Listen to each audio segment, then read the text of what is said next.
who's no longer with us. But every one of my shows I always do Got a Line on You, which was his big hit in '68 with the band Spirit. And through a photographer that I knew from Houston, he used to shoot Fleetwood Mac live back during the Rumors days. And he kept telling me, I'm going to take you over to Stevie Nicks' house. I always go over there to show her pictures. So I became friends with Stevie in '78. And about that time, I finally ran into Mike Panera again out in California, as I had become friends with Fleetwood Mac, and they would call me to the studio just to hang out as a friend. So I got to watch the recording of Tusk, the whole album at Village Recorder, just as a guest. And eventually they asked me to go on the road with them. And that's what happened. I was going in as a musician, and I played with Mike for 3 years, and he got me an audition for Iron Butterfly, and I went out and played with them 81 and 82. And through Stevie Nicks, I met a guy named Walter Egan. He had a big hit song in '78 called Magnet and Steel.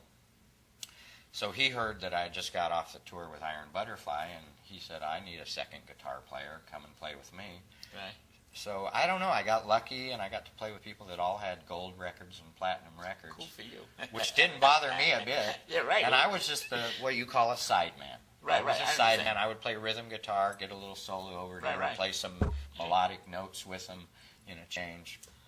And I rode the coattails of some famous, great songwriters that had hits that stand the test of time, that are still heard on all the classic rock stations Most today. people love to be in your shoes. A lot of musicians love I'll to be tell in you, your I shoes. wish I could have videotaped the whole thing. Well, it's starting right now.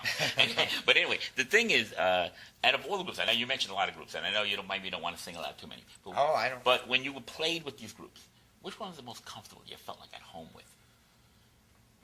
Well, the most home with Mike Panera, because when I met him, I went out and bought every record that he played on.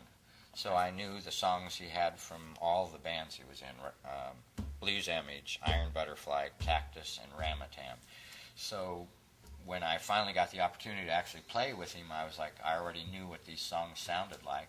And when we went out, we played all Blues Image music and a few songs off his current solo album in 1978 called Forever. Right. And that we came to Florida when that happened, when it broke. And then we always did In-A-Gadda Vida as a tribute to his days with Iron Butterfly also. So I know you talk a lot about what Mike did with you, which is excellent. But what was your favorite song to play? And we're actually playing it. The feeling playing it.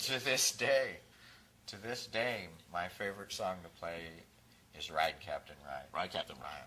For some reason, it was the first thing I ever got involved in professionally, and it's just a great song, and everybody knows it everywhere you go. Yeah, everyone will sing along to it. It's true. It's easy to sing to. And I love the guitar solo. On the record, the guitar solo fades out, and when we do it, we stretch that part out and let everybody have a good time with it.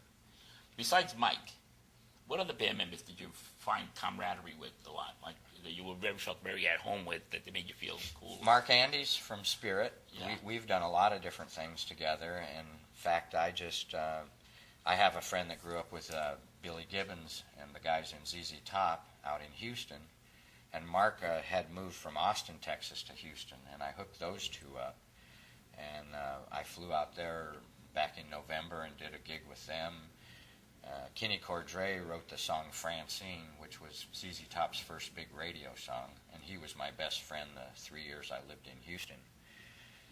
And Mark has been a friend of mine through Mike Panera since 1979 to this day.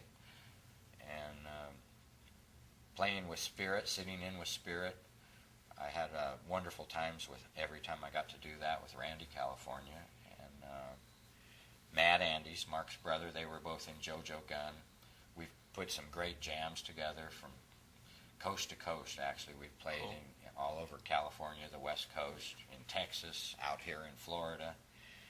And another friend, Les Dudek, a great guitar player that I grew up admiring, who had played with the Allman Brothers first professionally, He played on the song Ramblin' Man and Jessica with the Allman Brothers, which are their two biggest hits they ever had. Yeah, that's right, yeah. And he went on to play with Boz Scaggs on the Silk Degrees tour, and he also played with Steve Miller on Book of Dreams and Fly Like an Eagle. And he's a close personal friend, just like Mike Panera and Mark Andes. Those three actually have influenced me more than anybody that I can say. The three of them. Great guitar players, great singers, songwriters, and a pleasure working with them. Just great entertainers in general. Yes. Now we're going to get back. Let's get back. Now we're talking about Mike through the whole interview, but that's okay. Mike is cool. Love talking about Mike. Okay, now you know Mike. Obviously, you know him. Oh, yeah. You've been with him for a while. You hanged out with him. You said how long? 3 years. About 3 years. About 3 years. We actually lived together in a house for 2 years. Okay. So you know he likes to his life is like sometimes he makes funny situations happen. Oh, is there anything that you could tell us without Mike getting upset about that you guys did that he was funny? There was he so sort of many. brings up so much funny stuff, like something that you remember that something happened that you and him were together and it just made you laugh to death. Because he could make you laugh very easily.